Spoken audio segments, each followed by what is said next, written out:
Hi, welcome to this help video for the Manage Employees page. First, you'll notice the page has a list of all current employees. We'll get to that list and go through it in a second. We'll start by going through creating an employee.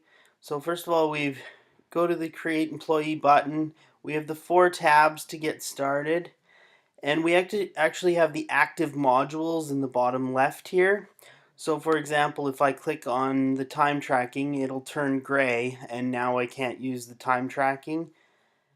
And the same for the payroll information. Now with regards to those active modules, if they are set to inactive, then the employees won't have the option to use them. They won't be able to punch in and punch out, and we won't be able to run payroll. Now, if they're set to active, once the employee punches in or out one time, or payroll is ran on the per payroll run basis, that's how people get charged. But again, if you set them inactive, then you don't have to worry about people accidentally using them and being charged for it. So anyway, here's the information of a user. So username, passwords, name, role, email address, things like that. Now onto the time tracking. Again, you can set the location and overtime rules for each individual.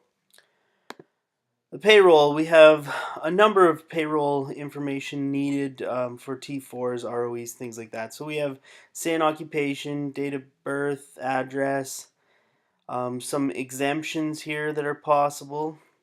The claim codes, the federal and provincial claims. So if you want to input that, you can get the employee can fill out a TD1 form and get that information to you.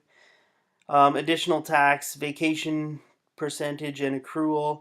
And we have salary pay and hourly rate.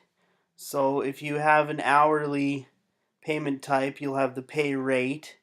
Whereas if you have salary, you'll have the annual salary, and the default hours can go on to the ROE as well. So you can set up either one of those. And then the payroll schedule that you'll set up on the payroll schedule page. And you can add any additional additions and deductions as well. And then set up the stat holiday for each individual. So this is Alberta with optional days, and this would be the standard Alberta form, and you can add and delete any holidays that you need, and set up for 8 hours and 1.5 times, as well as holidays on the weekend. You can set up that option as well.